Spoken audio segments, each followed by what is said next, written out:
For the past few months now, I've been researching and looking into getting a secondary watch to help alleviate some wear and tear from my everyday watch, the Rolex Explorer II.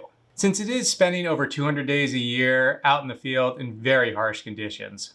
And as some of you know, I recently obtained a brand new Rolex to take on that role. But before I start posting all these new videos about this new Rolex, as well as more videos on my Rolex Explorer II, I thought it'd be fun to go down my watch collecting journey up until this point.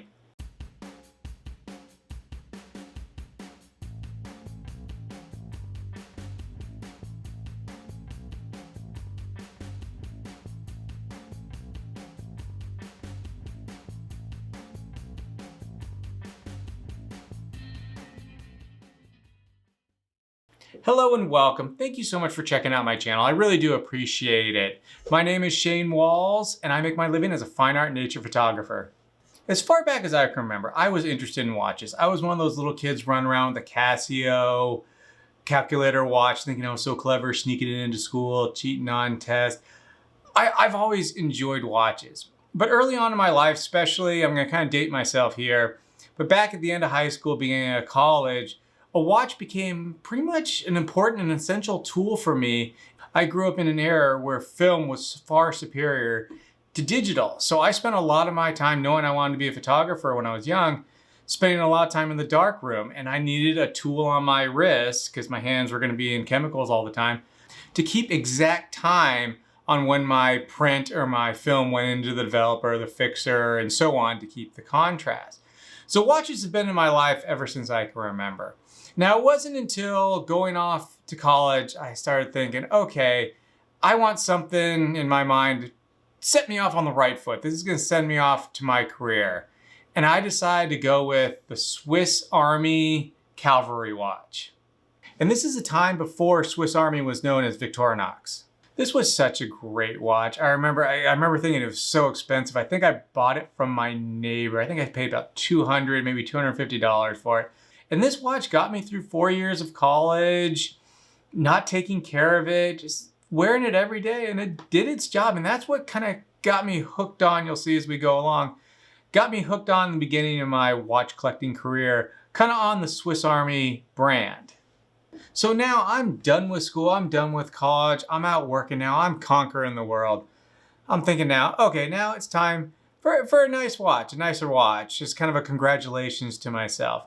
But also at the time too, before I started my photography, my fine art nature photography, I worked in the automotive industry. And at the time I was working for Motor Trend magazine, which if you don't know is a car magazine. So I figured I need a chronograph watch to start, timing, not so much for my camera, but timing the, lap times and stuff like that. Because I also had to write a little bit about each car, give notes to the writer.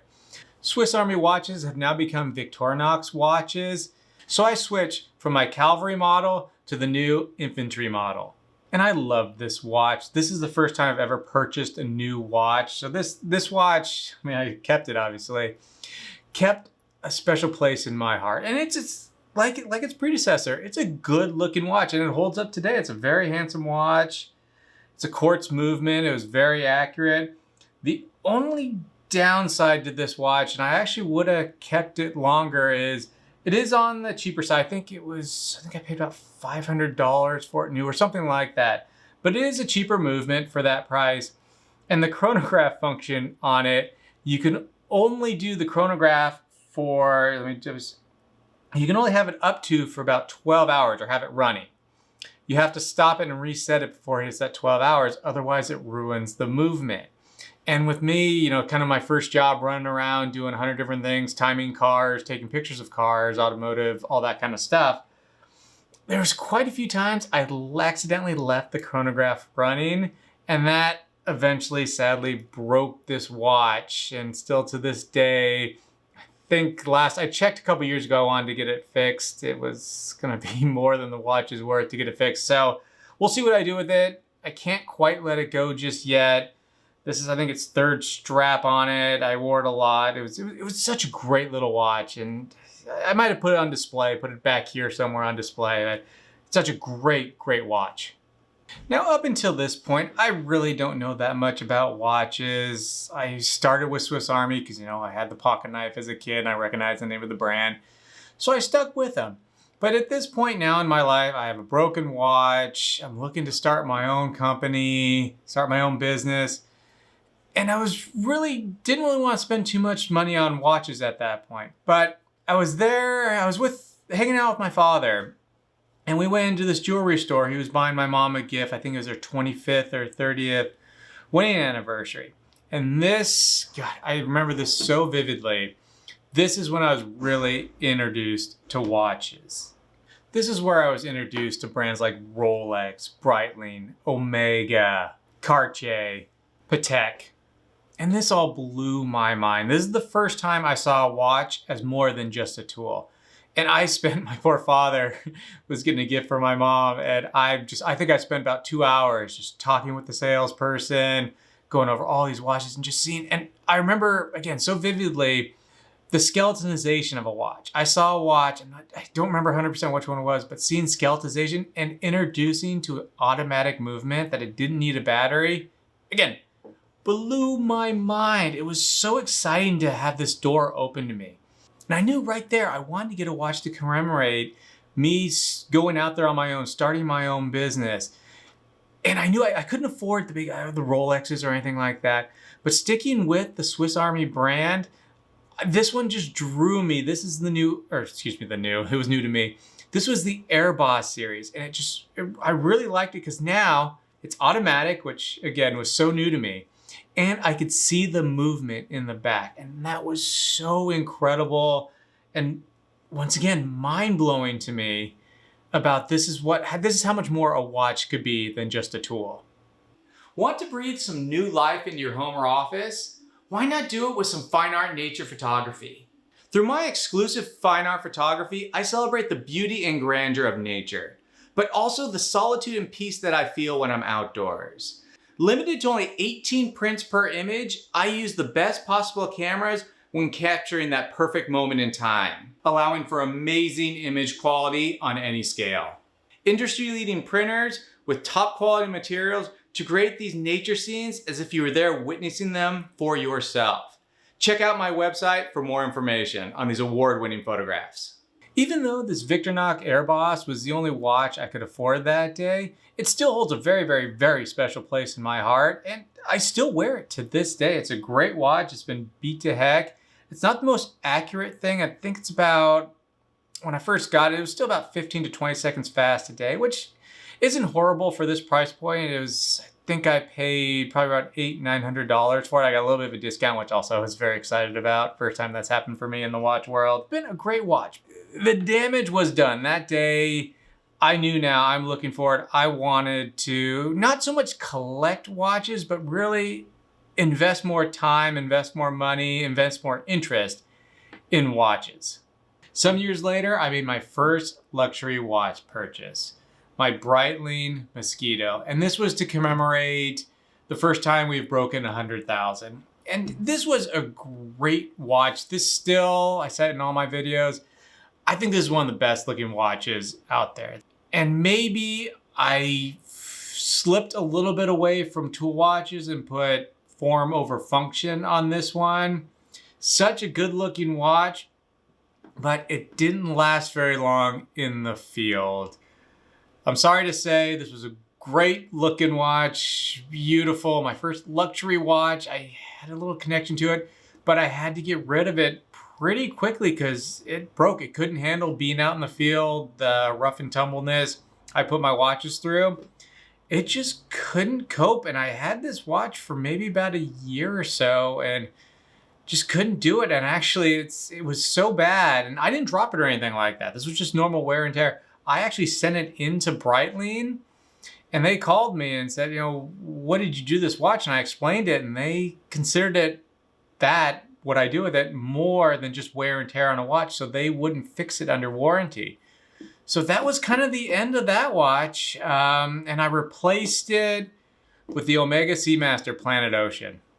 Now I would assume in all watch collecting, watch journeys, there's a mistake. There's probably actually quite a few mistakes. This Omega Planet Ocean was my mistake.